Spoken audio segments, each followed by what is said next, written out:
이제 자녀들이 이렇게 결혼 정년기에 있다고 하면 서로 이렇게 소개도 시켜주고 그렇게 하면 좋겠습니다. 저는 늘 그 신경을 쓰고 이렇게 눈을 크게 뜨고 보고 있는데, 그 요새 쓸만한 사람들이 그렇게 없어요. 이상하게. 우리 귀한 그 아들, 딸들하고 이게 소개할 그런 사람들이 눈에 안 띄어요. 그러나 하여튼, 조금 소개할 수 있도록 신경을 좀 써주시면 좋겠습니다. 오늘 하여튼 계속 그쪽으로 지금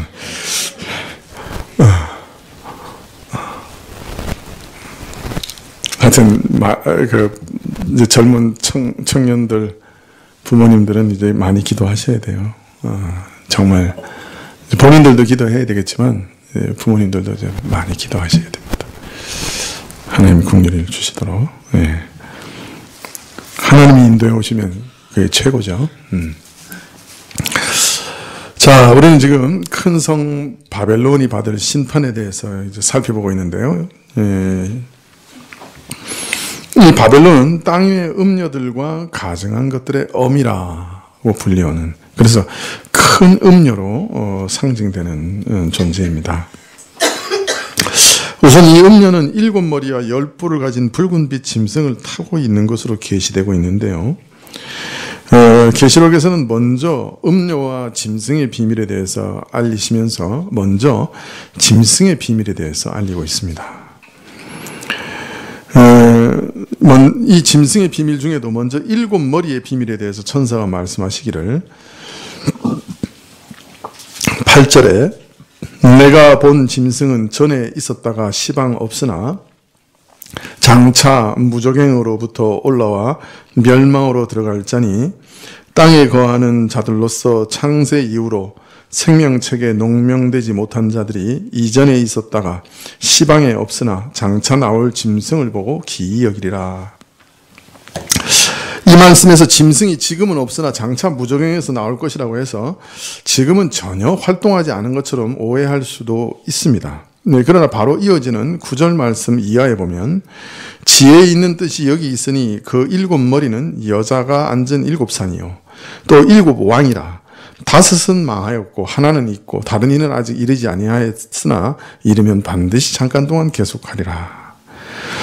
즉 처음 8절까지만 읽으면 짐승 자체가 없는 것처럼 여겨지는데 9절부터 읽으면 짐승이 없는 게 아니고 지금 없는 것은 짐승의 7머리 중에 하나라고 하는 것을 깨달을 수 있습니다. 즉 짐승은 여전히 활동 중인데 짐승의 7머리 중에 5은 망하였고 하나는 지금 있고 다른 이는 아직 이르지 않아야했으나 이르면 반드시 잠깐 동안 계속할 것이다. 이처럼 짐승의 머리와 짐승 자체는 매우 밀접해서 하나로 이렇게 설명을 하고 있는 것이죠. 그래서 어떤 때는 짐승이 죽었다 그렇게 얘기하고 또 어떤 경우에는 짐승의 머리가 죽었다 그렇게 얘기하기도 하는 것이죠. 하여튼 지금은 5 짐승은 죽었고 6 짐승의 시대요. 한 짐승만 남았고 그리고 그 짐승도 곧 사라지게 될 거다. 그렇게 얘기합니다.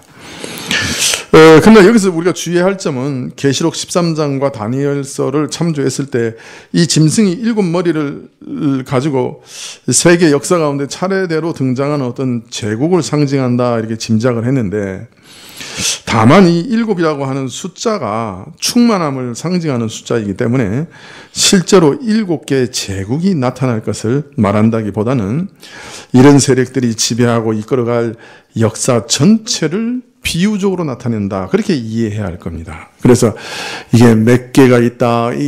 지금 존재하는 이 국가들은 몇 번째 머리냐.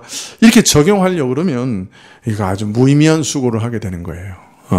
그래서 7이라고 하는 숫자 자체가 어떤 충만한 숫자를 나타낼 뿐이기 때문에 거기에 뭐 몇 번째다 이렇게 찾는 것이 그건 무의미하다. 다만 그러면 왜 지금은 6번째고 7번째가 곧 올 거다고 얘기하느냐. 지난 시간에도 말씀드렸지만 이제는 하나밖에 남지 않은, 그리고 어떤 면에서는 매우 종말이 가까운 시대다 하는 것을 말하려고 하는 것일 뿐이에요. 그게 뭐 5번째, 6번째 그렇게 따지는 것도 이 종말이 매우 가깝다 그걸 나타내는 것이지 그걸 세 가지고 이제 몇 번째 제국이다 이렇게 이해하라는 말은 아닌 것이지요. 또 주의할 점은 이 짐승의 머리를 우리는 제국으로 어떤 정치적인 세력으로 해석해 왔는데 이 7이라고 하는 숫자는 굉장히 광범위한 것을 상징하는 숫자이기 때문에 이게 제국뿐만 아니라 제국에 준하는 세계적 영향을 끼치는 그 모든 것도 포함할 수 있는 광범위한 어떤 상징이라고 우리가 이해해야 한다는 것이죠. 어떤 강력한 세력, 어떤 전 세계적인 영향력을 끼치는 문화적인 유행이나 사상이나 이념이나 종교의 형태로 등장할 수도 얼마든지 있는 것이죠. 물론 이것이 하나의 정치적 영향력, 세상의 사람들에게 삶에 지대한 영향력을 끼치는 권력의 형태로 발전하게 될 것은 의문의 여지가 없는 것이지만 그러나 하나의 어떤 정치적인 세력뿐만 아니라 전 세계적인 영향력을 끼치는 어떤 무엇일 수 있다라고 말씀드릴 수가 있습니다. 그래서 머리가 등장하는 시기도 뭐 이제 마지막 시기다, 그러니까 하나밖에 남지 않았다 이렇게 얘기하지만 그러나 참 나머지 하나가 출현할 때 이제 단 하나만 출현할 것이냐, 아니면 이런 일이 이름과 모양을 바꾸면서 역사상에 빈번히 되풀이 될 거냐?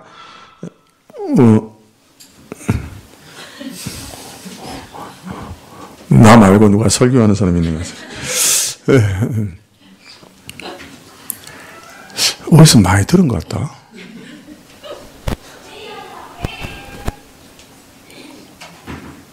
대한항공 딸하고 닮았나?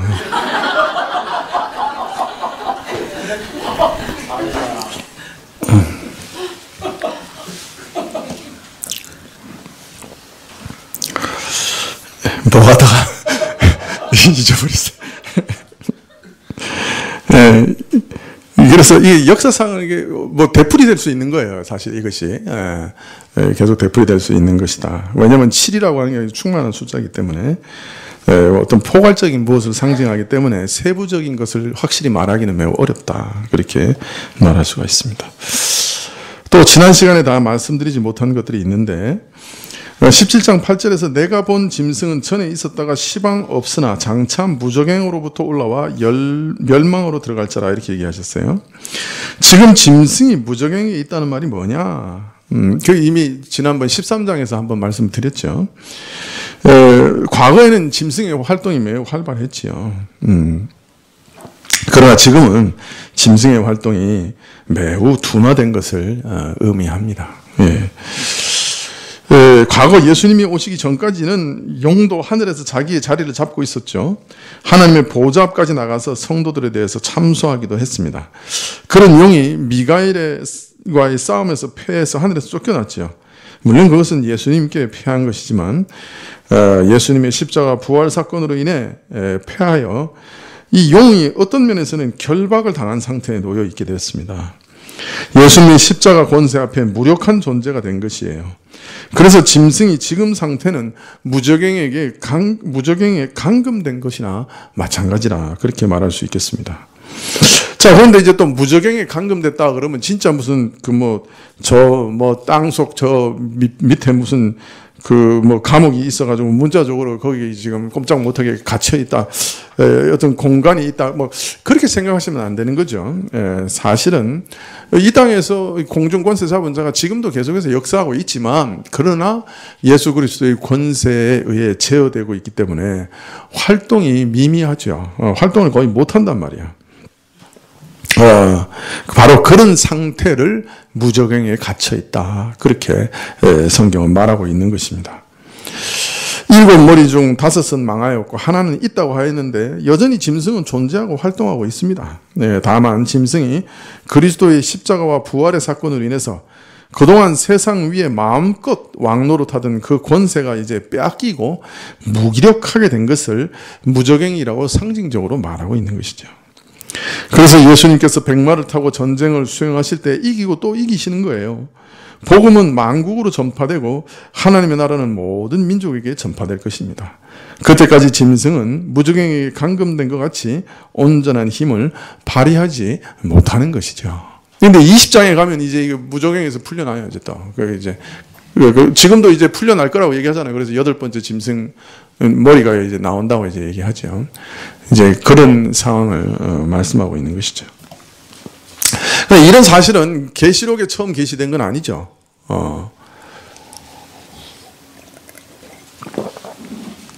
다니엘서 같은 경우에도 계속해서 계시했던 사건이었어요. 사실 이거 뭐 계시록하고 뭐 크게 다른 얘기를 하고 있는 게 아니에요. 그 상징과 그 도구가, 그 계시의 도구가 달라졌을 뿐이지 내용이 달라진 건 아닙니다. 느부갓네살 시대에 보면 금, 은, 동, 철로 되어 있는 그런 우상을 가지고 계시한 일이 있습니다. 느부갓네살 왕은 이제 아수르라고 하는 거대한 제국을 참 무너뜨리고 천하를 제패했던 이제 바벨론 제국의 왕이죠. 물론 신바벨론 제국이라고도 그렇게 얘기합니다만은 이 천하를 제패한 느부갓네살이 하루는 앞으로의 역사가 어떻게 진전이 될 건가 그런 생각을 하다가 역사의 종말에 대해 생각하다가 잠이 들었어요. 제가 이거 윗도리 좀 벗어도 되겠습니까? 이게 에어컨을 틀기에는 좀 애매한 날씨고 또 서 있으면 또 습하고 덥습니다.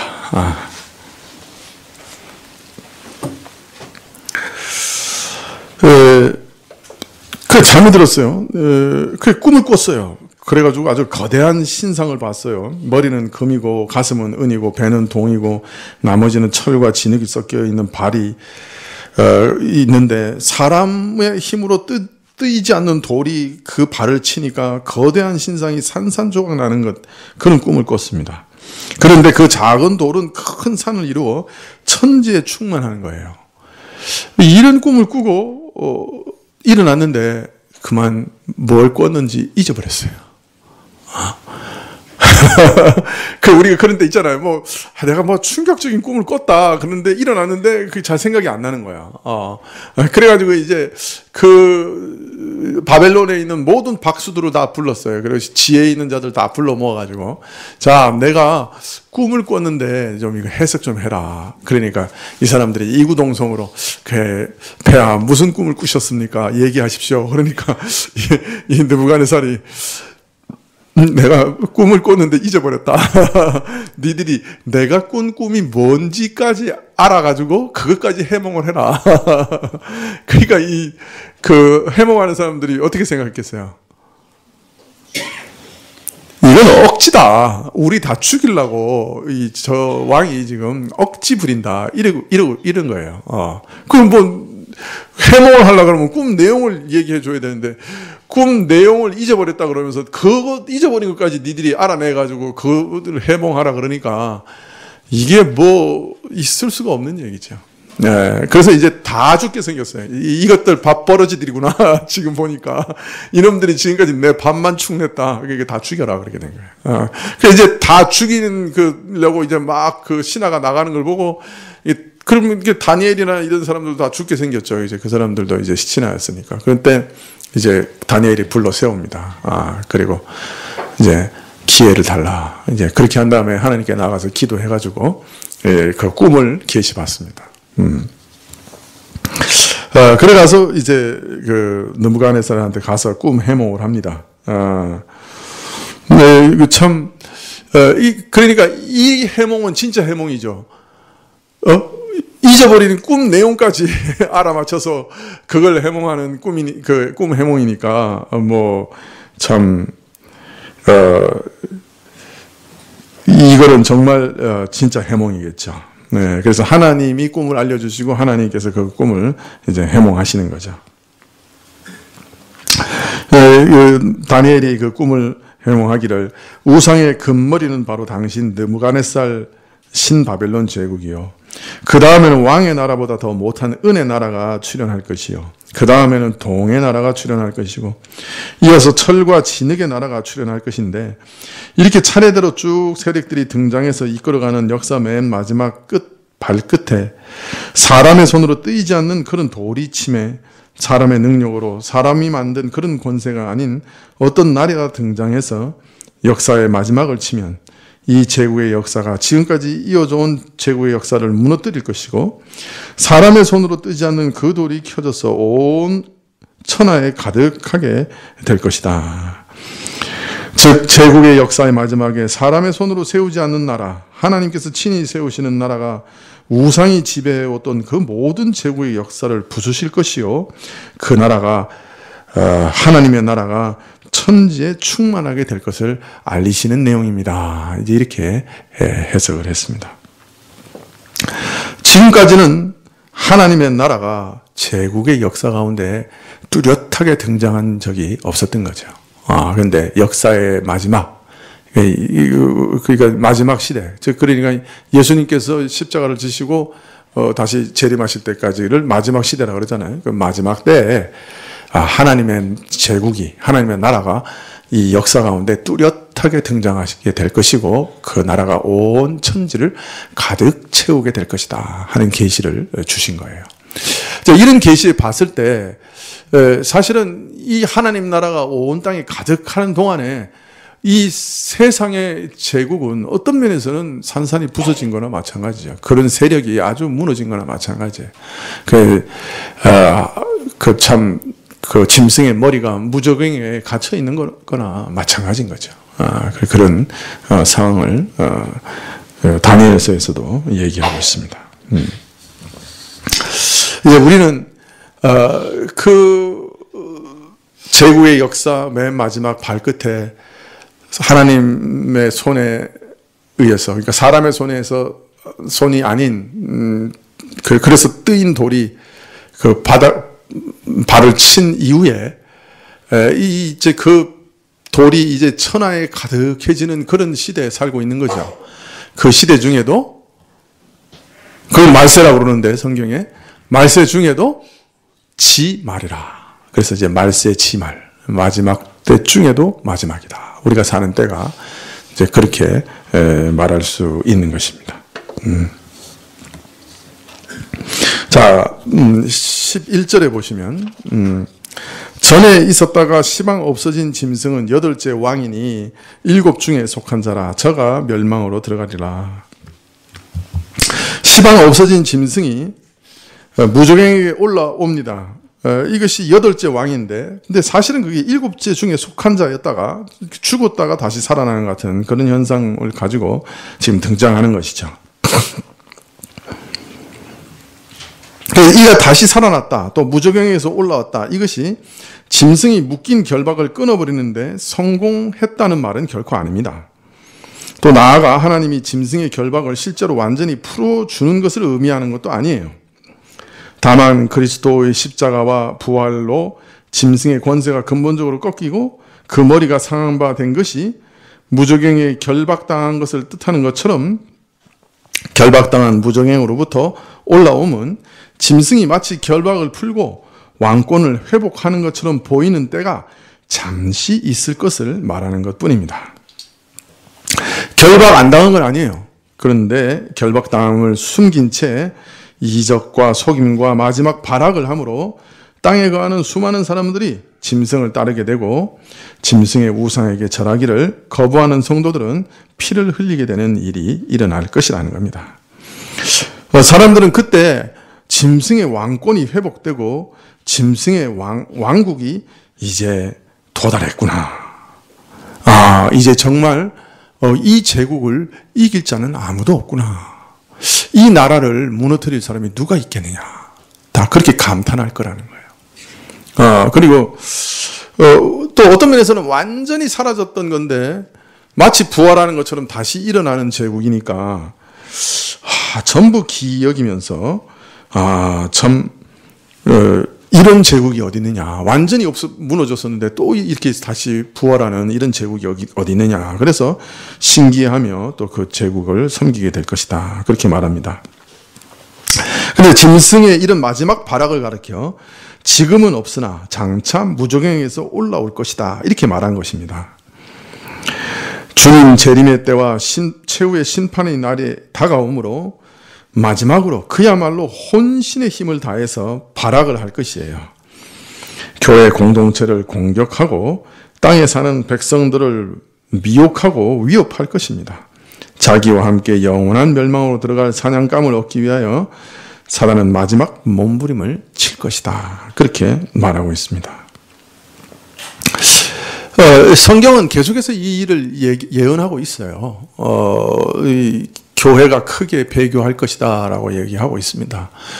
그리고 교회 내에도 그 어둠의 아들이 일어날 것이다 라고 얘기하고 있습니다. 교회가 마지막으로 심각한 핍박을 받아서 마치 교회가 이 땅에 다 없어지는 것 같은 그런 대단한 환난도 당할 수 있다고 얘기하고 있는 것이에요. 그러나 하나님께서 그때도 남은 자들을 두시고 자기 사람을 반드시 보호하실 것이라고 약속하고 있는 것도 사실입니다. 여하튼 마귀적 권력이 어떤 형태로 그 모습을 드러낼지 우리는 지금은 짐작할 수 없습니다. 그러나 그 권력이 온 세계를 휩쓸 것이요 그 세력과 영향력이 소멸되며 사람들에게 잊혀져 뇌리에서 완전히 지워버린 바 되었으나 다시 그 모습을 드러내는 날 그 유혹은 택함을 받지 않는 자는 결코 거부할 수 없을 정도로 강렬한 것이 될 것이다 하는 사실은 분명합니다. 단순한 유혹이 아니라 무자비한 핍박과 폭력의 형태로 닥칠 것이기도 하고 또 이 세력을 거부하고 이 유혹을 거부하는 자는 땅에 발을 붙이고 살 수 없을 정도로 마치 물건을 서로 사고 팔지 못하게 할 정도라고 얘기하니까 땅에 발을 붙여 살 수 없을 정도로 핍박을 받을 것입니다. 조금 전에도 말씀드렸지만 이런 권력이 어떤 형태로 구체적으로 드러날지 우리는 짐작할 수 없습니다. 어떤 제국의 모습으로 드러나게 될 것인지, 어떤 철학과 종교 이론으로 무장한 정치 세력으로 나타날지 그것도 잘 알 수 없습니다. 그러나 분명한 것은 마귀적 권세와 세력과 권력이 마지막 시대를 분명히 지배할 것입니다. 이러한 세력의 핍박과 위협 앞에 성도들은 참으로 감당하기 어려운 고통을 받을 것이에요. 70년대는 한참 이제 그 EU가 이 마지막 제국이라고 난리가 났죠. 그래가지고 그냥 뭐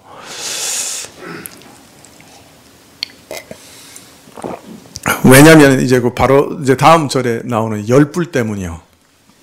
그럼 이제 일곱 머리 위에 열불이 있다. 그러니까 열불이 왕이다. 그러니까 그때 마침 이유가 딱 열나라였어요. 네, 그래서 이제 이 이유가 이제 마지막 제국이다. 이제 그렇게 막 난리를 폈죠. 근데 불행인지 다행인지 모르지만 10개를 넘었어요. 지금은 22개인가요? 26개인가요? 네? 맞나요? 제가 한 7년 전에 어떤 목사님하고 얘기하다가 영국은 EU가 아니라는 거예요. 가입을 안 했대. 왜 그러냐 그러니까 파운드화를 쓴대. 그래서 EU가 아니라고. 막 그래서 내가 EU 맞는데 자꾸 그래도 아니라고 그래요. 그분이 그러면 10만 원 내기 할까? 할까 말까 하다가 자신이 없어가지고 괜히 그런데 10만 원씩 투자할 필요가 없다. 나중에 보니까 EU 맞더라고요. 10만 원 벌 수 있는 기회였는데.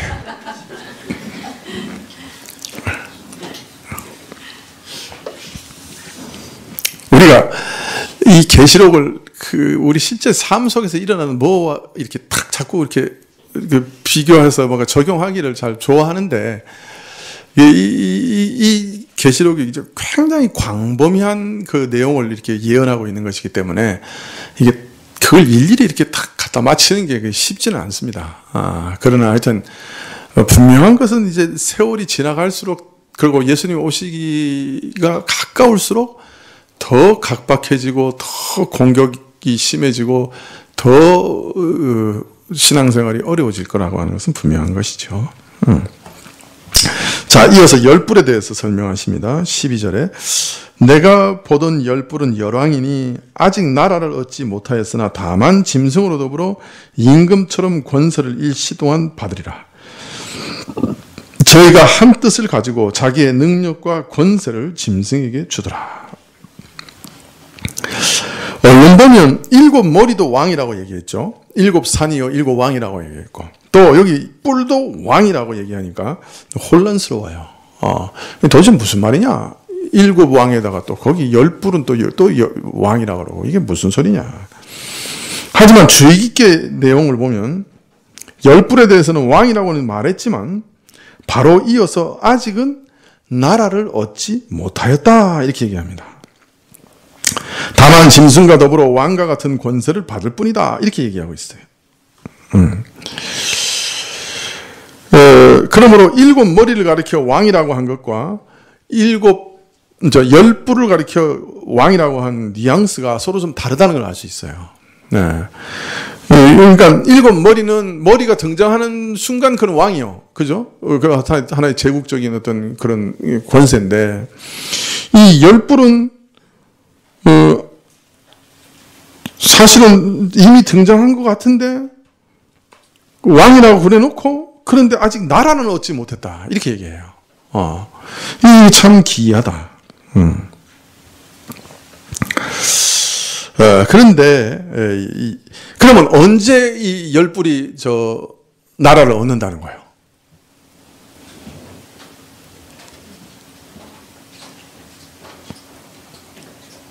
언제 열뿔이 나라를 얻는다는 거예요?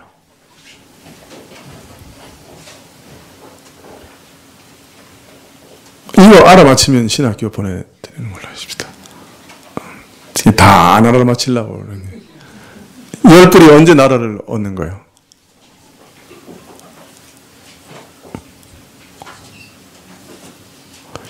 이렇게 얘기해야 돼요. 참, 목사님은 신기하네. 성경에도 없는 걸 어떻게 그렇게 아나. 성경에 없어요.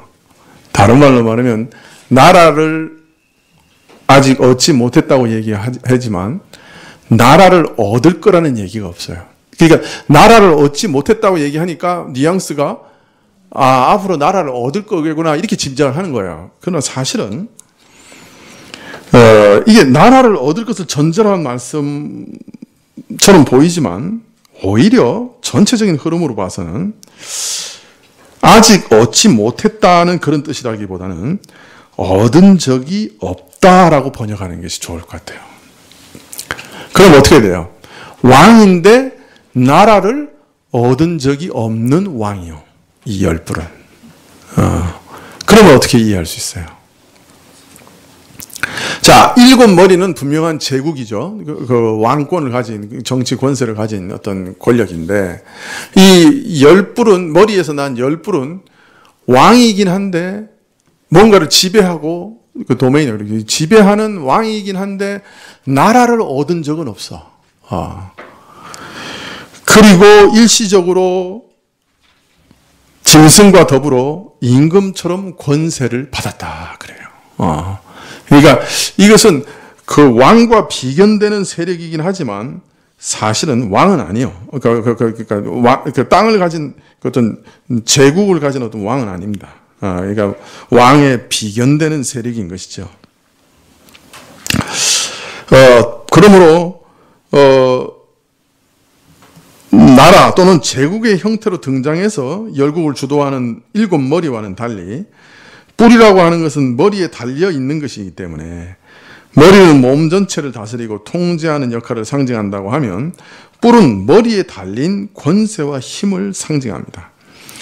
일곱 머리가 역사상 차례로 등장해서 마귀적 권세를 짐승의 권력을 이끌어갈 주체적 세력을 나타낸다고 하면, 주도적 세력을 나타낸다고 하면 열 뿔은 그 머리의 권력과 강력한 힘을 상징한다. 그렇게 볼 수 있을 것입니다. 머리에 속하여서 잠시 힘과 권세를 떨칠 다양한 세력, 정치적 세력 외에도 각 영역에서 제왕과 같은 권세와 힘을 떨칠 다양한 세력들을 상징한다라고 볼 수 있을 겁니다. 특히 열이라고 하는 숫자, 계시록에서 열이라는 숫자는 그 많다라는 것을 나타냅니다. 그래서 열멸류관 한 것은 열멸류관을 쓴 열뿔은 각 시대에 등장하는 마귀적 권력을 주도하는 세력의 권세와 힘이 크고 많고 다양할 것을 나타낸다고 할 수 있겠습니다.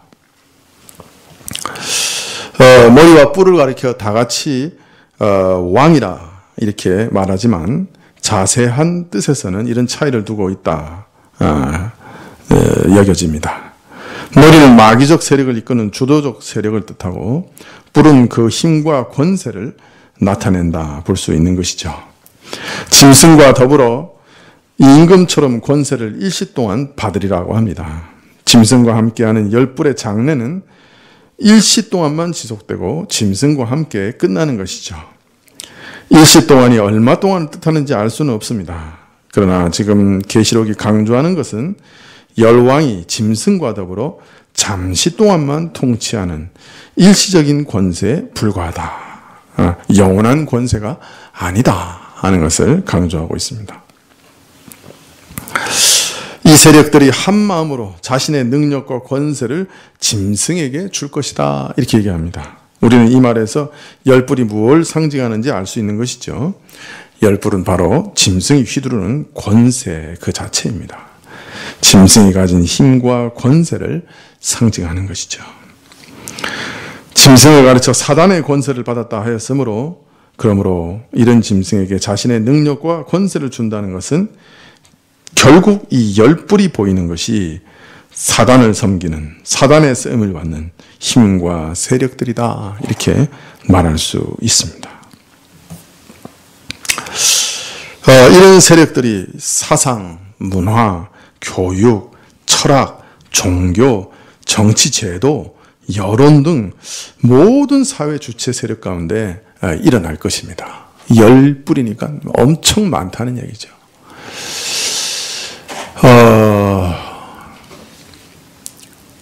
이 곽우성 목사님이 저한테 이제 기도를 부탁을 하셨는데, 제 세 아들 있잖아요. 근데 이제 셋 다 이제 영국에서 거의 자랐죠. 그런데 건이는 그래도 이렇게 이제 곽 목사님하고 대화도 하고 이렇게 아마 이제 곽 목사님이 이제 일평생 이렇게 신앙생활 하면서 이렇게 일어나는 여러 가지 이 기적이나 종교적 경험들 이런 것들을 이제 옆에서 보고 해서 신앙이 좀 있는 것 같아요. 그런데 곽 목사님 평가하기를 나머지 두 아들은 신앙이 전혀 없다는 거예요. 그럼 왜 그러냐? 그러니까 영국에 와서 아이를 학교에 보냈더니 학교에서 뭘 가르치냐면은 모든 종교는 똑같다. 이제 이렇게 가르친다는 거예요. 이제 거기는 이슬람교도 많고 뭐 다른 종교도 많고 그러니까 종교적인 이렇게 다툼 이런 것 일어날까봐 제일 두려워하잖아요. 그러니까 아이들을 아예 그 어릴 때부터 그렇게 교육을 가르치는 거예요. 그러니까 이제 아이들이 학교에 갔다가 돌아와서는 아니 다 똑같은 종교인데 그 왜 꼭 기독교만 믿어야 됩니까? 이런다는 거예요. 그게 이제 그때부터 그게 이제 쇠뇌가 돼가지고 지금도 이게 교회 안 나간다는 거예요. 둘은. 그래서 참 목사님이 이제 저를 이렇게 보고 아주 간절하게 기도 부탁을 하시더라고요. 정말 여러분도 생각나실 때마다 기도해 주시면 좋겠어요. 이게 그 어릴 때 그 교육이라고 하는 게 얼마나 무섭습니까? 이 교육도 하나의 그 뿔과 같은 권세를 가지고 있어요, 사실은. 요새 우려되는 게 우리나라 초등학교의 그 성교육 교재 같은 데 보면은 이 동성애는 뭐 아주 자연스러운 거다, 뭐 이런 식으로 가르친다는 거예요, 애들한테. 그러니까 이게 참, 그 뭐 제3의 성, 그래가지고 그래가지고 지난번에 제가 어디 무슨 예약을 하는데 그 예약하면 남성, 여성 뭐 이렇게 하잖아요. 그 남성, 여성 이렇게 있는데 밑에 하나가 더 있어. 그게 뭐야? 이렇게 봤더니 성을 표시하고 싶지 않은 사람. 그 자기가 남성, 여성 그거 아니라 이거야.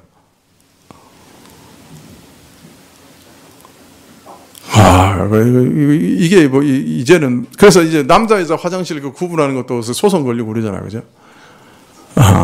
성 정체성 가지고도 이제 흔드는 거죠. 이 교육이라고 하는 게 얼마나 무서운지 몰라요. 이것도 하나의 큰 권세라.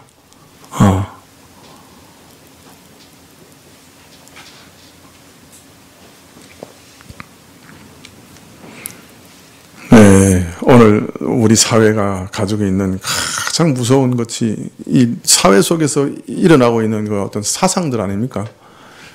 특히 포스트 모더니즘으로 대표되는 무서운 사상이죠. 절대적인 진리가 없다는 거예요. 다 서로 상대적인 것이고, 그건 내가 좋으면 되는 거다. 내가 좋은 게 진리라. 이거 참 큰일이야. 이런 데서 참 절대적인 진리를 전달하는 게 얼마나 어려우냐. 우리 아이들 교육이 전부 이 바탕 속에서, 이 교육 철학 속에서 이미 다 짜여져 있는 거예요, 커리큘럼이.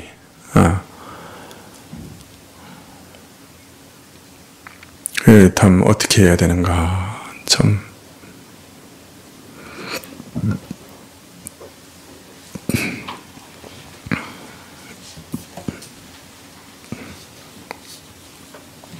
(14절에) 저희가 어린 양으로 더불어 싸우려니와, 저희가 어린 양으로 더불어 싸운다 그래요. 이들이 사단을 섬기는 세력의 원래 근본이, 그러니 전쟁을 일으킬 수밖에 없지요.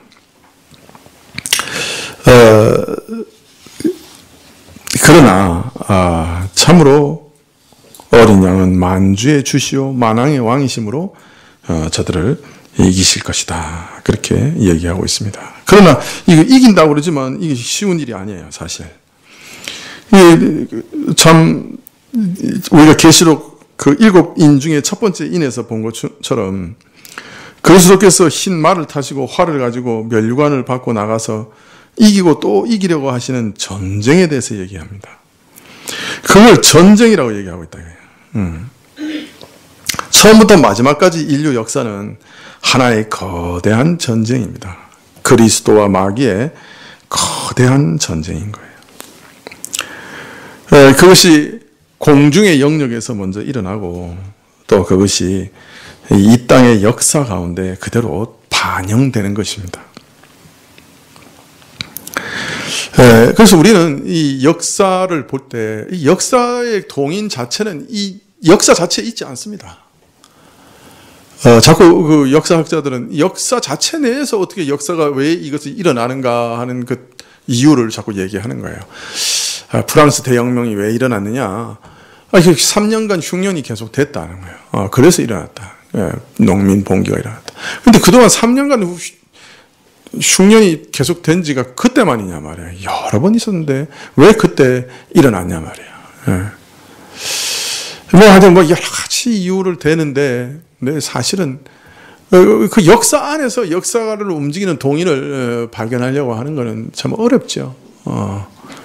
인간의 능력으로 불가능한 일이라. 근데 사실은 왜 그러냐면 역사 자체 내에 역사의 동인이 있지 않기 때문에 그래요. 진짜 역사의 동인은 뭐냐? 예수님과 마귀와의 그 영적 전쟁이라. 그 하늘의 전쟁이라. 하늘의 전쟁이 일어나고 그 전쟁의 결과가 이 땅 가운데 이렇게 일어나는 것이죠.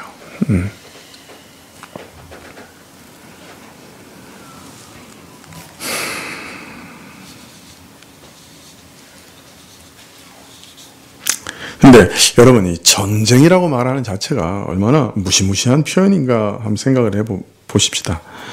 우리는 전쟁을 겪지 않은 세대지만 전쟁을 겪은 분들은 그 전쟁의 끔찍함을 참 누구나 다 얘기합니다.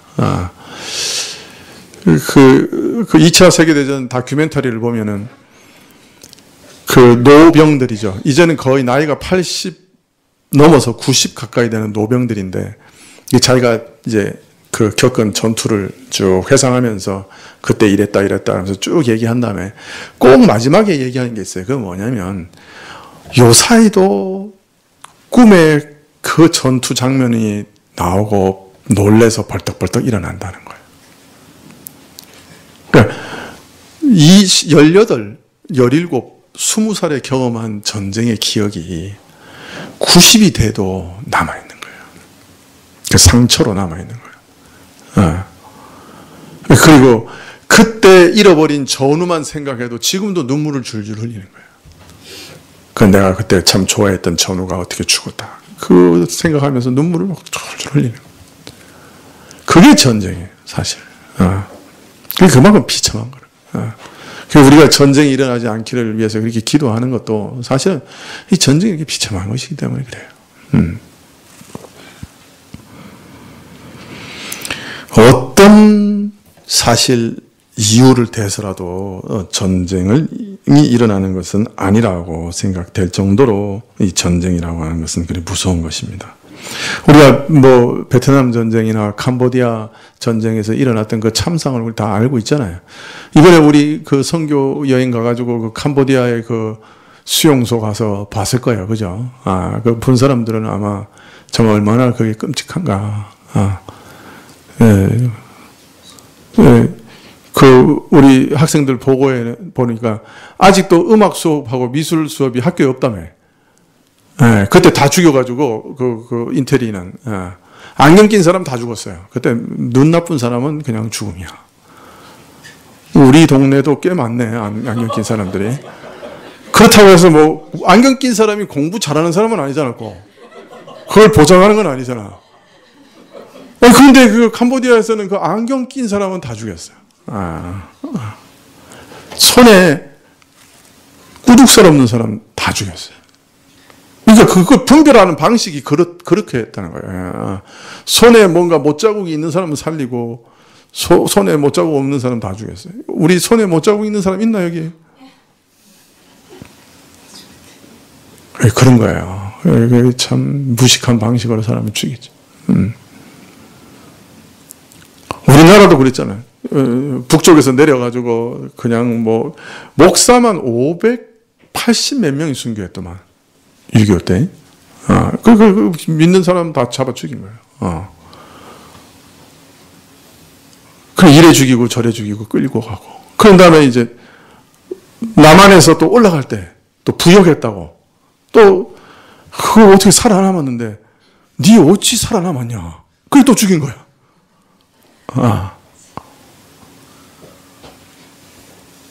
그 우리 집안에 그 외할머니 댁인가? 거기도 그 작은 할아버지죠. 작은 할아버지가 딴 데는 못 가고 동해안에 피난을 갔는데 그 동해안 피난 가서 천막을 쳐가지고 천막 앞에 오징어를 쌓아놓고 그 뒤에 숨어 있었다는 거예요. 그 이제 국군이 올라와가지고 이제 살았구나 하고 나왔는데 한 10명 그래가지고 그거 숨어 있다가 공산군한테 안 끌려가고 이제 나온 거예요. 근데 국군이 와서 야 니들은 얼마나 부역을 했길래 살아남았냐 그러고 와서 다 총살을 시키려고 세워가지고 막 총을 쏘았더라는 거예요. 할머니가 가가지고 자기 몸으로 막았대. 내 아들은 내가 천막에 숨겨서 살렸는데 왜 죽이려고 그러냐고. 그래가지고 그 국군이 할머니가 이렇게 마구 서 있으니까 할머니 발밑에다가 드르륵 기관총을 쏘고 갔더라는 거예요. 그런 참상을 벌여. 전쟁이라는 게 참 그런 거예요.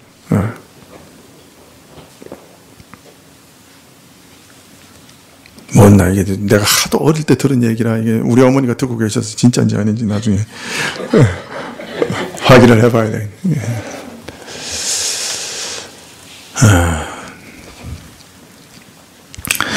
그래서 이런 육신의 전쟁도 이렇게 무서운 것이지만 사실 영적인 전쟁은 더한 거예요. 오늘 우리가 사실은 이 삶을 살아가는 거는 전쟁 아닌 거 없어요, 사실은. 이 영적인 전쟁 속에서 우리가 살아가고 있는 거예요. 그 모든 게 사실 영적인 전쟁이고, 어떤 면에서 내 속에 들어오는 생각 하나하나도 이게 전쟁이죠. 저도 이렇게 보니까 젊었을 때 슬쩍슬쩍 들어왔던 그런 어떤 소망들, 이런 것들이 다 이게 뭐 그냥 내 건 줄 알았어요. 근데 수십 년이 지난 다음에 가만히 보니까 그게 내 게 아니네. 다 악한 생각들, 잘못된 소망들, 이런 것들, 잘못된 야망들, 이런 것들 다 누가 불어넣어 줬겠어요. 그 뭣도 모르고, 뭐, 당연하게 옆에서 그러잖아요. 소년이여 야망을 가지라, 막 그랬으니까. 그 야망을 가져야 되는 줄 알고, 우리, 또, 고등학교는 또, 크고자 하는 자는 남을 섬겨라. 크고자 하는 욕망을 가진 자는, 욕구를 가진 자는, 크고자 하는 욕구를 가져야 된다고 가르쳤어요. 이게 거꾸로 가르친 거예요. 그게 성경에서 나온 얘기인데, 성경에는 남을 섬기는 자가 가장 큰 자다예요. 근데 그거를 한문으로 잘못 번역을 해가지고 욕이 되자 당인욕 이래가지고 크고자 하는 놈은 남을 섬겨라 이래 돼버린 거예요. 그러니까 이게 어릴 때부터 크고자 하는 욕구를 가져라 이게 기독교 학교인데 사실은 기독교 정신과 전 180도 다른 거를 가르친 거죠. 그런 속에서 품고 있었던 야심, 그런 소망 이런 것들 이제는 뭐 나이가 이제 어느 정도 들고 그래서 그 야심과 야망을 이룰 기회가 다 사라졌고 나니까 이제 그게 똑바로 보이는 거예요. 그게 뭐였던가? 그 하나님이 주셨던 거였으면 그거 이루어져야 할 텐데 그 왜 이게 안 이루어지는가? 가만히 보니까 그런 것마저도 사실 하나님이 주신 게 아니었던 거예요. 이게 다 나는 당연하다고 생각했던 그런 것까지도 어떤 면에서는 그 마귀가 쓸데없는 거 그런 야심에 사로잡히지 않았으면 더 신실하고 더 견고하게 삶을 살았을 텐데 그 엉뚱한 거 붙잡혀가지고 그냥 뭐 그게 쫓아다니던 거예요. 그런 걸 보면서 참 생각 하나를 받아들이는 것. 내가 뭘 해야 되겠다. 하는 그런 생각 하나를 받아들이는 것도 영적인 전쟁이었구나. 그리고 내가 잘못된 생각을 받아들이는 것이 참 많았구나. 이건 그 생각이 돼요. 그것도 회개하게 돼요. 다 자꾸. 다 전쟁이에요, 사실은. 우리가 지금 아주 거대한 영적 전쟁, 전 세계를 걸고 싸우는 그 판도의 우주적 전쟁을 지금 보고 있지만 그 전쟁이 나하고 아무 상관없는 게 아니에요. 사실 그 전쟁 안에 내가 지금 속해 있는 거예요. 그리고 사실은 매일 싸우고 있는 거예요. 매일매일 싸우고 있는 거예요. 세상의 관점을 내가 받아들이고 세상의 생각을 내가 받아들이고 그것들을 계속 내 속에서 동의하고 그게 다 하나님 배반하는 거예요, 사실은.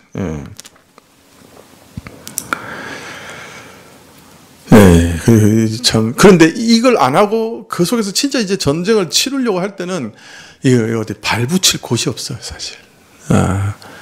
어떻게 그런 방식 아니면 어떻게 살 길이 없으니까. 이 땅에서 지금 그런 거예요. 또 우리가 사는 분위기도 상당히 험악해져 가고 있잖아요, 그죠? 뭐 우리 어릴 때만 해도 교회 나간다고 그러는 것은 어떤 면에서 자랑이고 또 참 어떤 면에서는 참 사람들이 그래도 야 교회 나간다고 그러니까 좀 그래도 제가 좀 그래도 건전한 애고 문화적인 애구나 뭐 그렇게 생각했다고. 그래서 뭐 중고등부 다닐 때도 뭐 우리 문학의 밤 뭐 이런 거 우리가 다 했잖아요. 맨날 밤에 요새는 뭐 그런 게 어디 있어요. 교회는 아무것도 뭐 남는 게 없이 그냥 초라하죠. 아주 초라하죠. 요새 문학의 밤 한다고 한 달 동안 불러내면 아마 엄마 아버지들 데모할걸.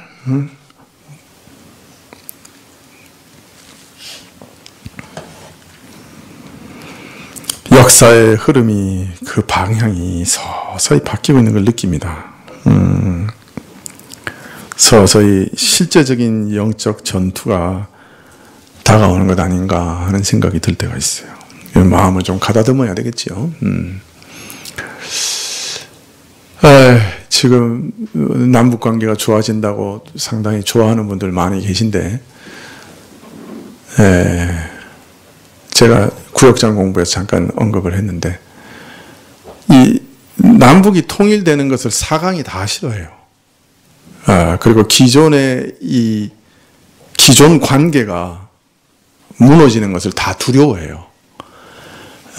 우리가 중국으로 붙으면 중국을 포위하려고 하는 미국의 계획이 다 무너지고요. 북한이 미국에 붙으면 중국은 어디도 빠져나갈 틈이 없이 포위돼요. 그래서 남북의 통일을 미국도 싫어하고 일본은 더 싫어하고 중국도 원하지 않고 러시아도 원하지 않아요. 그런 상황에서 우리가 원하는 구도가 제대로 잡힐 수 있겠는가? 저는 약간 회의적이에요. 이게 사람도 이익의 동물이고 각 나라도 이익을 따라 외교를 하고 전쟁을 하는 건데 이 나라 남북한이 분리되어 있는 게 주변 나라에게 모두 이득이고 이게 통일되면 주변 나라에 모두 손해요. 어느 나라든지. 이런 상황에서 이게 통일이라고 하는 게 정말 가능할까? 이런 생각이 드는 거예요. 독일 통일은 두 가지 요인이 있다고 저는 봐요. 하나는 독일 내부적인 요인이 있었어요. 그 독일 교회가 끊임없이 어떤 작용을 했어요, 사실은. 그래서 그 통일되기 직전에 거의 뭐 조그만 도시에 뭐 30만씩 모여서 데모를 했어요. 자유를 달라고. 그러니까 뭐 정치적으로 벌써 이렇게 풍향이, 그 국민들의 그 방향이 확 이렇게 틀어져 있었죠. 거기에 서독이 아주 치밀하게 외교적인 노력을 하고, 그 당시 쓰러져 가던 소련에다가 400억 달러를 주기로 약속을 했어요. 그 소련이 손 떼버린 거예요. 동독을. 400억 달러 받으면서. 동독 고립무원이 됐는데, 동독 그 장관인가 차관인가 누가 나와서 내일부터 뭔가 회의를 합니다라고 발표하려고 했는데, 내일부터 자유왕래합니다라고 입이 잘못 나와가지고 잘못 발표를 한 거예요. 그래가지고 그냥 그것 때문에 그냥 무너져 버렸다. 오늘날 북한 내에도 그런 어떤 정치적인 준비가 되어 있지 않고, 우리도 사강에게 어떤 이익을 줄 만한 게 없고, 그런 상황이기 때문에 사실 어떤 회담을 해서 뭔가를 이끌어낸다고 해도 현상 유지 이외에 다른 것이 나올 수 있겠는가? 그런 건 조금 회의적이에요.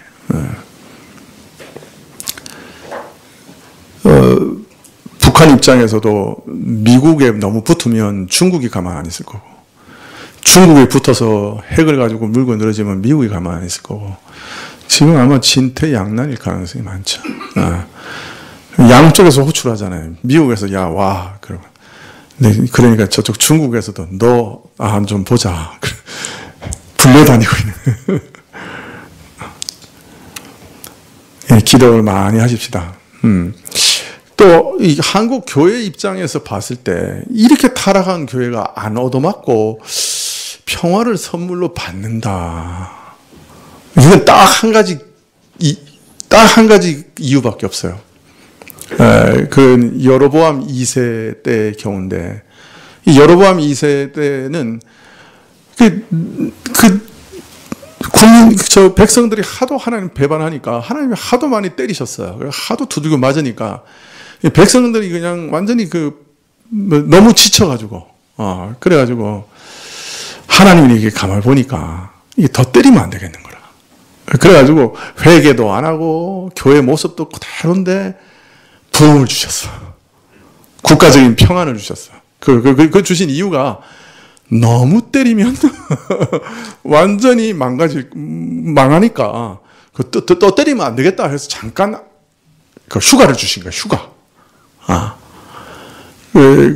지금 교회 상황으로 만일 우리에게 평화가 주어진다 그러면 여로보암 2세 때 평화를 주시는 그 잠시가 아닐까, 그런 생각도 들어요. 네, 그러니까 교회가 그때부터 진짜 회개하고 하나님께 나가야 되는 거죠. 그때 이제 하나님이 우리한테 복 주신다 그러고 또 방자하게 행하면 큰 문제가 생길 겁니다. 그래서 하여튼 여로보암 2세 때 평화를 주신 것처럼이라도 주셔야죠. 지금 안 주시면 안 되니까 기도해야죠. 혹 기적을 베푸셔서 사강의 마음이 혹 미쳐서 평화를 주실지 어찌합니까? 위해서 기도하시면 좋겠어요. 14절 마지막 하반절에 어린 양은 만주해 주시오 만왕의 왕이심으로 저희를 이기실 것이다. 또 그와 함께 있는 자들 곧 부르심을 입고 빼내심을 얻고 진실한 자들은 이기리로다. 그렇게 얘기합니다. 만주해 주시오 만왕의 왕이라 하는 말은 신명기에서는 여호와 하나님에 대해서 신의 신이요 주의 주시오 크고 능하시며 두려운 하나님이라 이렇게 해서 여호와 하나님께 적용된 말이에요. 다니엘서에서도 느부갓네살이 처음 고난을 겪고 난 다음에 왕이 대답하여 다니엘에게 이르시되 너희 하나님은 참으로 모든 신의 신이요 모든 왕의 주제시로다. 그러니까 이게 꿈 해몽한 다음이군요. 그래서 이렇게 얘기합니다. 너희 여호와는 모든 신의 신이요 모든 왕의 주제다. 그래서 오늘 만주의 주시오 만왕의 왕이다 하는 것은 구약에서는 여호와 하나님의 주권을 높이는 칭호였어요. 그런데 오늘 계시록에는 어린 양 예수님에게 이 칭호를 돌리고 있습니다. 그렇기 때문에 여호와 하나님과 동일하게 어린 양 예수께서 높음을 받으신다 하는 것을 알 수가 있는 것이에요.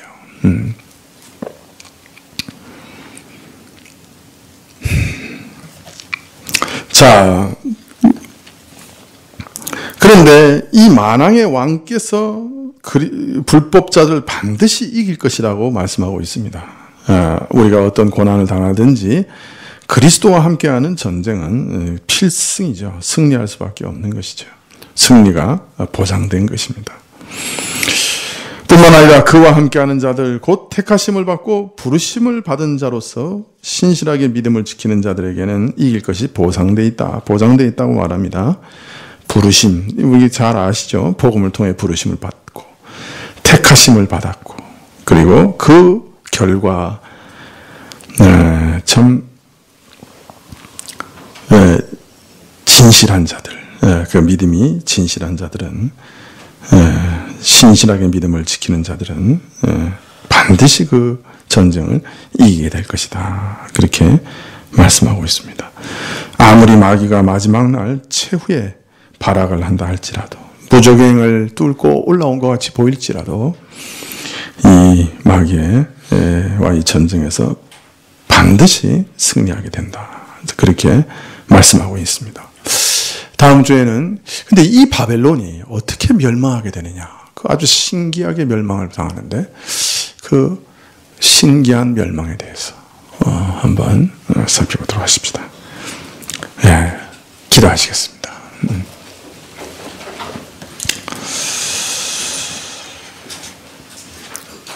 주께서 우리에게 일깨우시고 권면하시는 말씀이 참으로 앞으로 닥칠 환난이 극하고 견디기 어려우며 감당하기 어려운 것이며 말씀하셨습니다. 그러나 하나님께서는 자기 백성을 구별하시고 구하여 지키시리라고 언약하시고 계십니다.